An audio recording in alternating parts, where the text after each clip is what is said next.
بشوف إنه البلد بيتسع لكل أحلامنا. بديش اوصل له رساله، انا وين ما اشوف من هيك جاي تقول صورك على المزارع.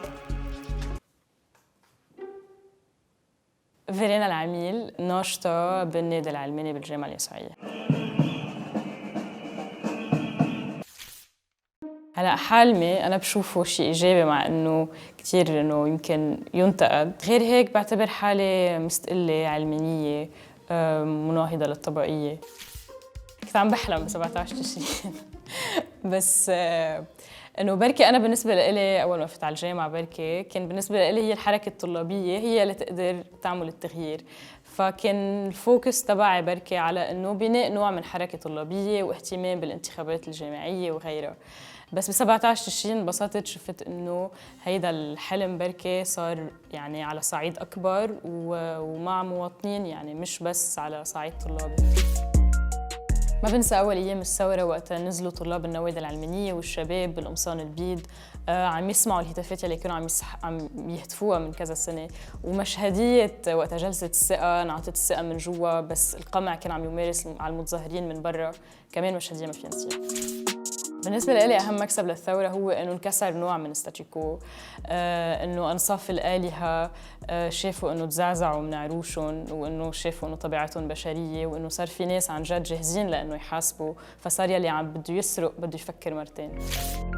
هلا هي مثل الشعلة، أوقات بدها تخاف أوقات بده يقوى أوجها، بس يلي ضعف هيدا الوهج تبعها هو أكيد إنه في الكورونا وأكيد الأزمة الاقتصادية، فصاروا العيال عم بفكروا بلقمة العيش مش بس بالصحة، ويعني هيدا الإحباط يلي كمان صار، والسلطة ما ننسى إنه عم نتحكم بالإعلام فبالرأي العام، وإنه كمان السلطة بتجرب تنسف الثورة من جوا إن بالشعارات الطائفية، أو حتى إنه تجرب تدخل أجسام غريبة على الثورة وتسميها ثورة.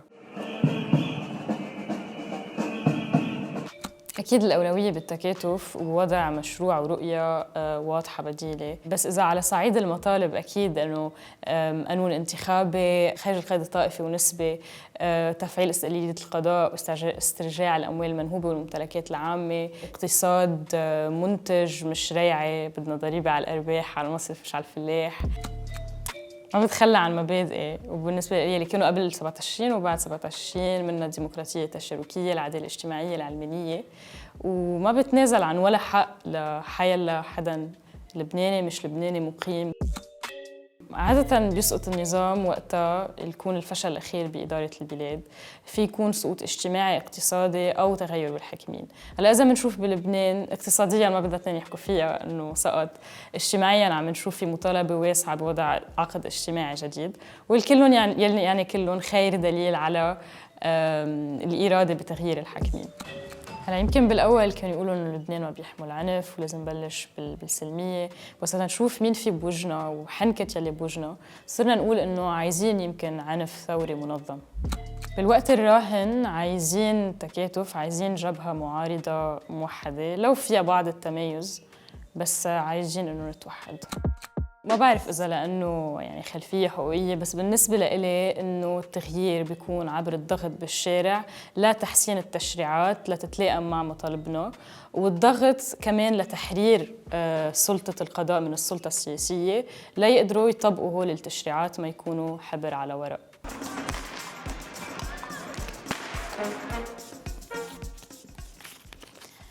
نحن مع التظاهر السلمي، أما الاستفزاز وإقفال الطرقات فممنوع، وإذا كانت التحركات الشعبية سلمية ستجدوني أمامه.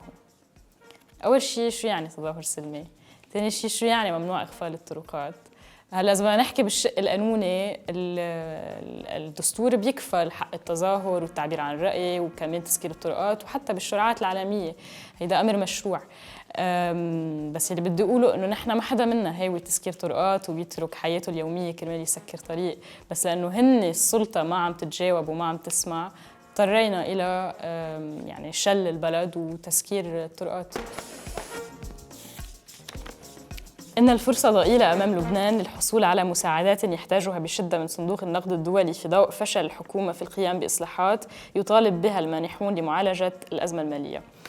خلينا نبلش إنه سمير جعجع جزء من السلطة وبيتحمل كمان مسؤولية اللي وصلنا له. أما فيما يتعلق بصندوق النقد الدولي، منيح إنه ما قبل، لأنه هيدا الشيء رح يترافق مع سياسات تقشفية رح تتحملها الطبقات الفقيرة والعاملة، بدل ما يكونوا عم يتحملوها يلي نهبوا البلد وسرقوه وفشلوا بإدارته. بشوف في سقف من الحريات وسقف سياسي عالي، بشوف في عدالة اقتصادية واجتماعية، بشوف إنه الكل خاضعين لقانون العمل وما في نظام الكفالة، كل المواطنين عم يقدروا يتنعموا بالممتلكات العامة، بشوف إنه البلد بيتسع لكل أحلامنا.